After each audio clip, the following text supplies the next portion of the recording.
behind which country, troubleshooting. I mean, I don't, it's a huge question, but let's just start with that. And we have two more stories coming, but maybe you can give us the framework.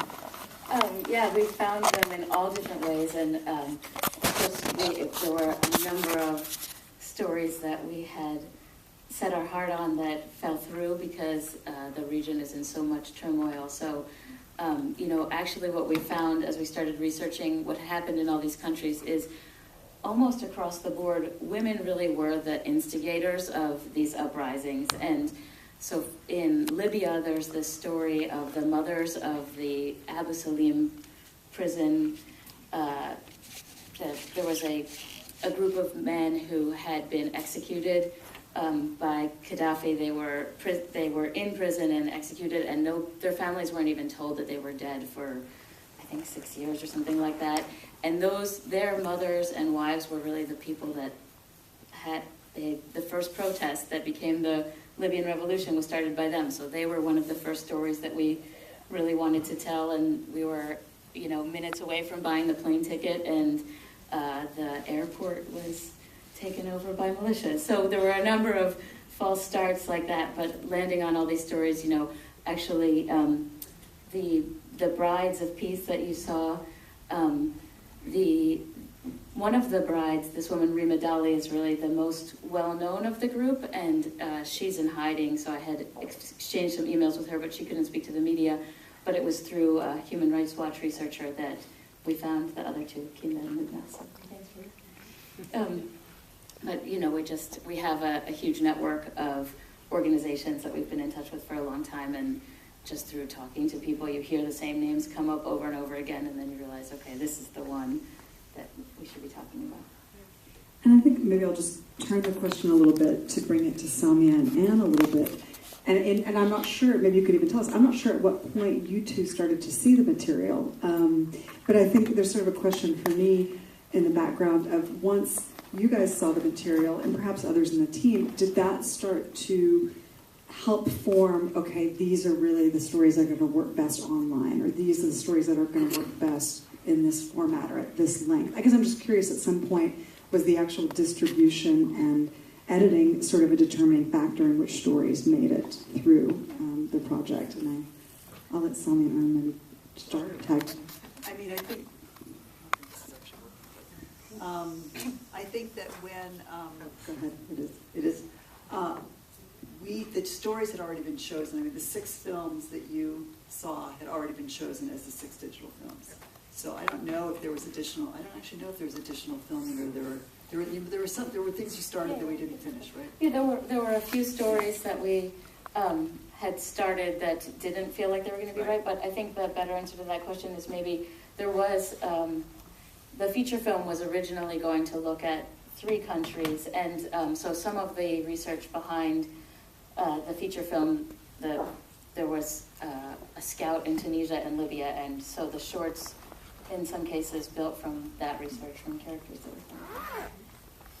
So I'm going to bring it back to you, Anne. So once you did see them, I've been told, I have a little bit of information that I've been told that you, as much as you were going to be a partner in terms of distribution and the platform, there became more of an editorial involvement and engagement. I hope I'm not overstating. Maybe you could explain a little bit, because I think this is really valuable for people who are used to working in the traditional filmmaking media of feature-length documentaries. But I think maybe there was a process there that you could share a little bit about.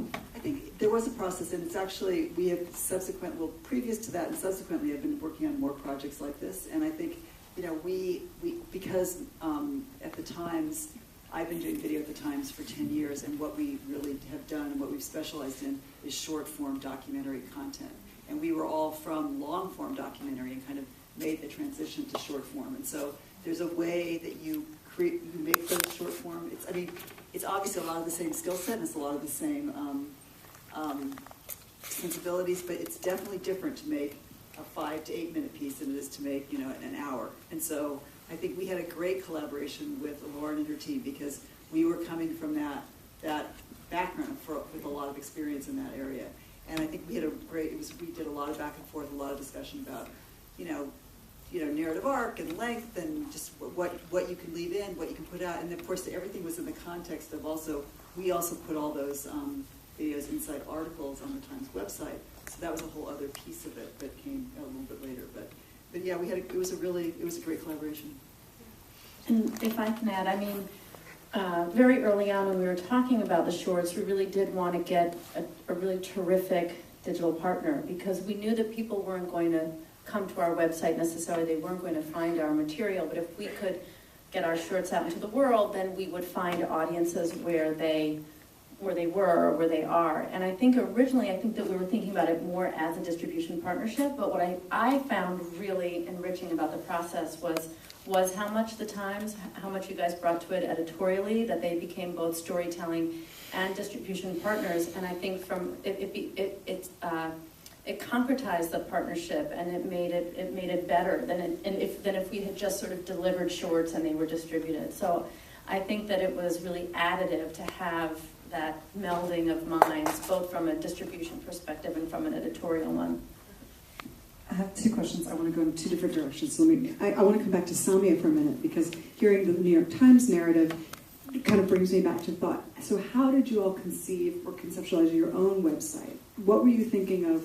These are the primary purposes of this website. And I just want to hear a little bit about that and the material and how that was integrated.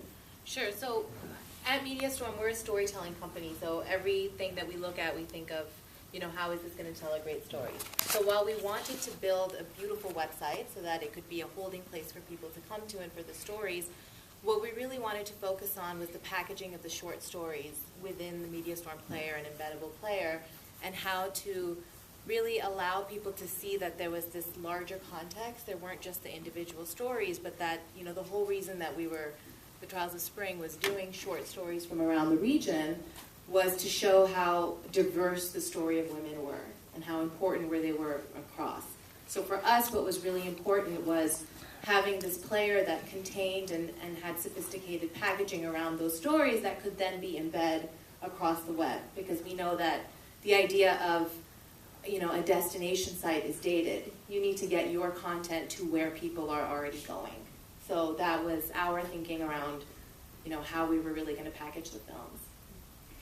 And then the last question I kind of want to pose in this break before we go into other films, and I think this will bring everybody back in, but I'm going to start maybe with Anne again, and everyone can jump in. I guess going back to the content of the stories, because for me, these two films in particular, and I think we'll see elements of this in the second two films, the form of activism, especially with the brides, is so gender specific, and the symbolism they chose, and there's some cultural elements in both stories. And the question I want to pose is, when you saw this material, I'm kind of curious from the New York Times perspective, and this may be a broader thing you see with media, are you able to get these stories yourself? Like, I'm wondering if when you saw the material, it represented a point of view, a perspective, material that wasn't coming in through other outlets, contributors. I'm sort of curious, I feel like this material is very unique, and what was the value there, maybe? I think the value, well, that is the value. I mean, we could go out and get those stories, but I think that what's nice about it, and what partnerships offer us, is it doesn't mean we are going to get them. So what's exciting about this project is we all went, we extensively covered the Arab Spring.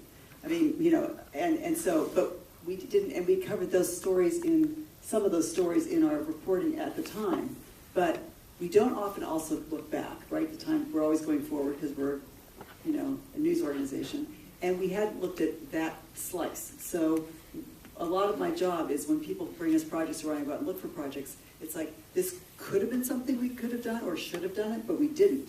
And so it was so valuable to us to have that sensibility, because as many people as we have reporting stories all over the world in video and print, this didn't come. So it's an enormous opportunity, and it totally worked with all the reporting that we had done over the past 4 or 5 years. And I just want to kick it back to the team, Lauren, Beth, and Gini. Have you all had similar reactions in dealing with other partners or collaborators? Just sort of when they see the material, it fits into some framework that they were able to find, achieve. I'm just curious if you want to mention anybody else that you've kind of engaged with. Well, Lauren can tell the story better than I, but we were actually in a meeting with the New York Times. It was our first initial meeting when we were talking about the partnership, and we were sending somebody off to Bahrain who's actually here who was going to be Miriam Dweeder, who is going to go in and produce the piece in Bahrain.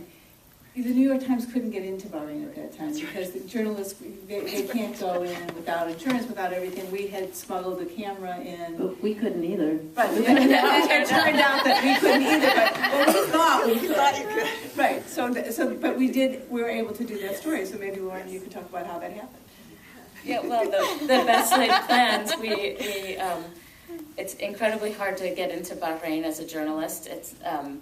They have one of the worst records in the world, and I believe the Times hadn't had somebody there in 4 years since Nick Kristof had been thrown out. So we were like, we're sending Miriam, and she was going to go basically to meet up with another young woman who was from Bahrain who had been studying in the U.S., and we thought it would just look like an innocent friendship.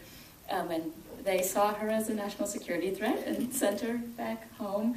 So the story that we ended up doing, the character that you saw, Dr. Dife, she was invited to a conference in Prague, and so we sent a Czech DP to interview her. I Skyped in and spoke to her, and then a friend of Dr. Dife's who was not really a professional camera person but had a 5D, we gave her a detailed list of what we were looking for, and she spent a few days filming with her. And throughout all of the other pieces, we had this very rigorous process for sending footage back so that it wouldn't be stopped by people who were digging through the mail. And we would always send things by hand, and there was nobody that was willing to carry this footage out of Bahrain. We talked to so many people, and everybody was afraid to carry it. So they stuck it in a FedEx package, and 2 days later, it was at my door. Didn't it not arrive the first time? It It did. What was the one that got lost? Remember that? It got lost in the office. But Best laid plans, and it got lost in the office. Okay, does anyone else want to add to that? Because I think I was going to break and let us move on to the next couple of films, but and we definitely have more in this vein. But thank you all. We're going to take a break and go to the next two films and then come back.